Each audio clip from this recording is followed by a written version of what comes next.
Good evening, my name is Bill Charlier, and I want to thank you for coming out this evening and taking part in this first step of ridding the Iowa House of one of its most left-wing liberals and replacing her with a strong, solid conservative.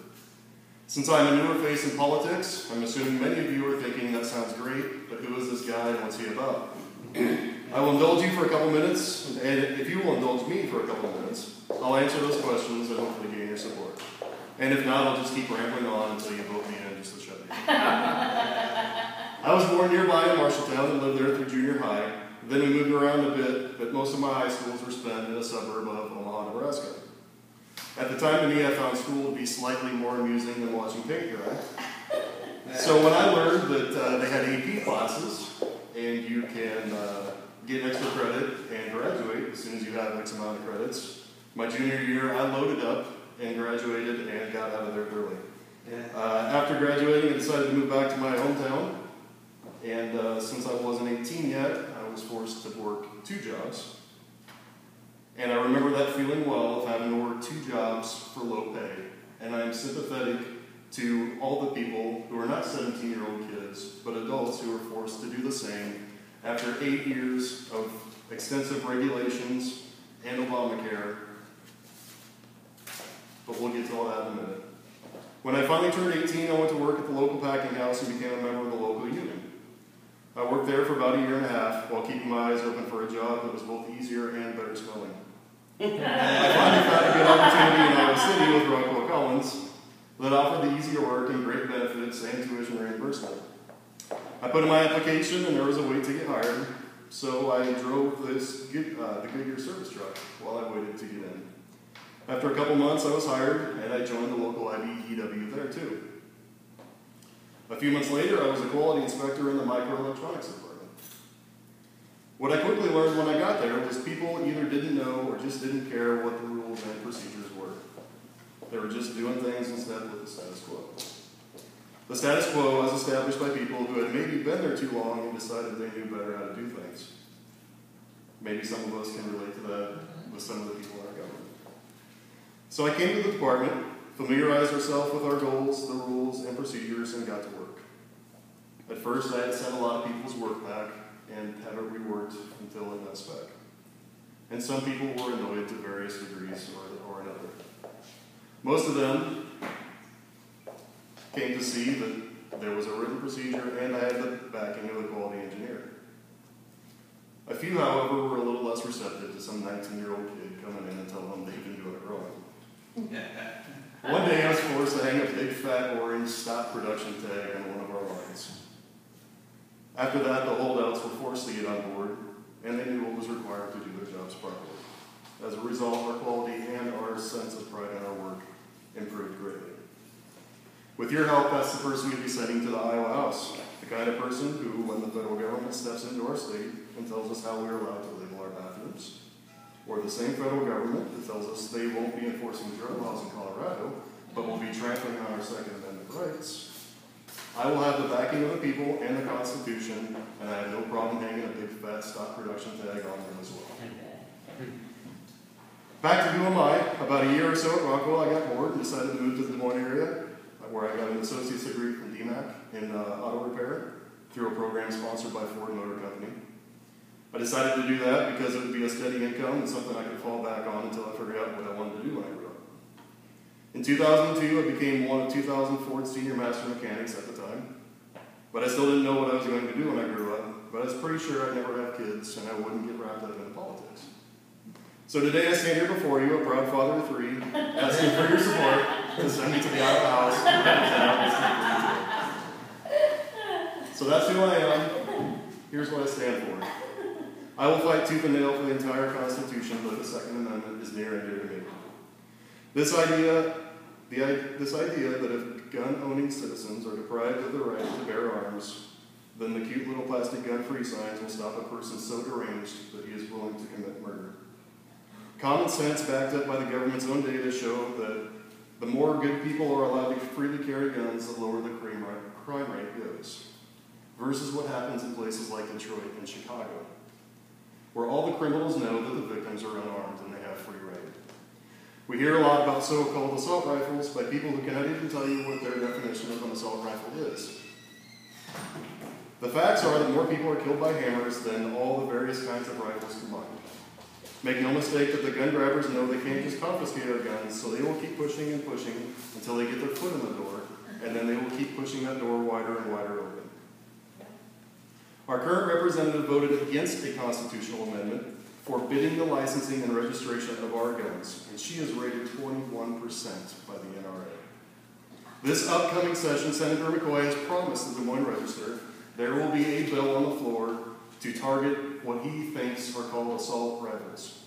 We know Ruth Ann Gaines will be a sure vote for any and all gun control measures presented, but I will be a guaranteed vote no on any such laws. I am also a supporter of school choice.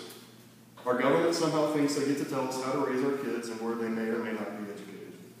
Our kids do not belong to the state, and parents are the ones who decide how their children are educated. I believe tax money used to educate each child should follow that child to whichever school the parents choose to send that child. If we throw a little free market capitalism and rewarding the good schools, more children will go to those good schools, and the bad schools will either get better or they will go away. The way it is now, if your school stinks, it's too bad. The government has mandated you have to send them there. This is completely antithetical to our system of government.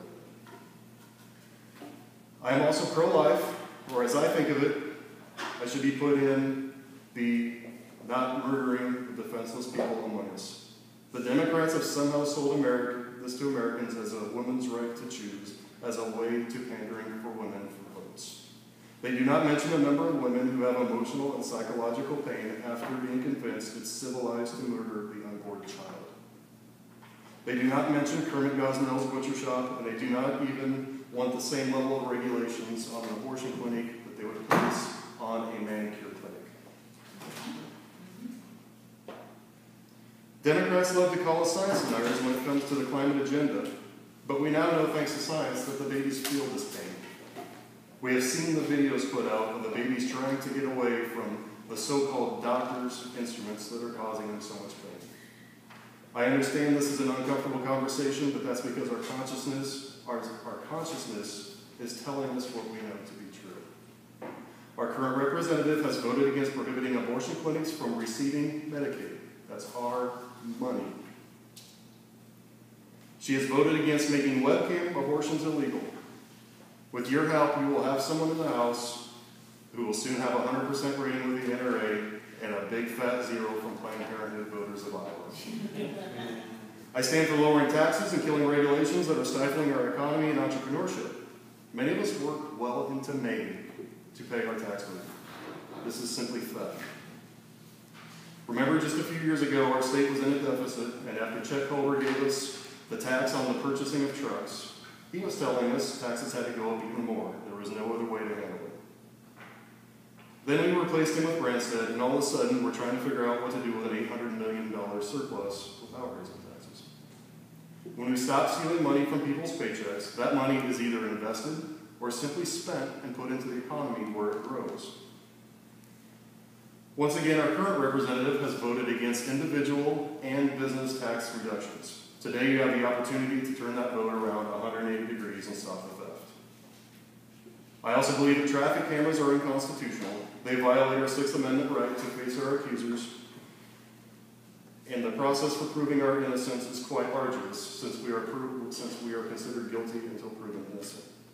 I will be a solid vote and voice for no traffic cameras, and once again, our current representative was happy to vote against banning traffic cameras.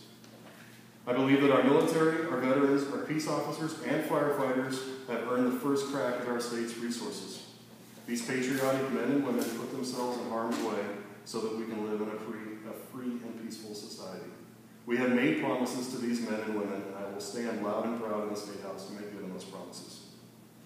Senate File 384 was a bill that made it illegal to remove a peace officer's communication device. Yes, a bill that made it illegal for somebody to walk up to a police officer and take their radio.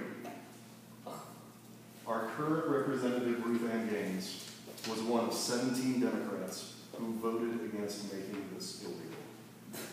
We now have the opportunity to make this madness stop and replace it with some common sense. The last thing that I'm for, that I want to underscore, is that we need good people in the state legislatures to take the power back that the federal government has seized from the states and remind them that the states empower the federal government through the voice of the people. There is much agreement that federal legislators should be subject to term limits, and even more agreement that they will never pass this law. This is a perfect example where 2/3 of the states should propose an amendment to the Constitution, and upon ratification of 3/4 of the states, it could become our 20th Amendment to the Constitution, as outlined in Article 5. The same process would allow legislatures to discuss other measures that may need to be taken against an out-of-control federal government. Right now, we citizens have almost no control over the people writing regulations, or a Supreme Court who decides, in cases like Proposition 8 in California, lawfully passed by all the people in one of the most liberal states in our union, defining what marriage is. 5 people in black robes decided that the millions of people who voted had no say in the making of that law. How do we stop this? We have a convention of the states, and we discussed an amendment that allows a supermajority of the states to overrule what 5 people in a court decide to impose on us. As our representative, I will be a loud voice in support of an Article 5 Convention of States. I understand that we will not always agree on everything, nor should we. We don't do stuff like Democrats. We think for ourselves, we come to different conclusions, and we discuss them. As soon as we do that, we stop being a party of principles and morals, and we simply become a team that's on the field just simply trying to beat the other team. That's not who we are. I think all of us in this room understand these principles will move us in the right direction, but we also need to know that Ruth Ann Gaines is an incumbent. And we have to spread this message to all the people in our district, for she will continue to be our disastrous representative. This takes volunteers knocking on doors and money to purchase signs and flyers to get the word out. If you want to stop these crazy votes from our current representative, then I will need the help of you and the people you know to make that happen. Thank you for your time.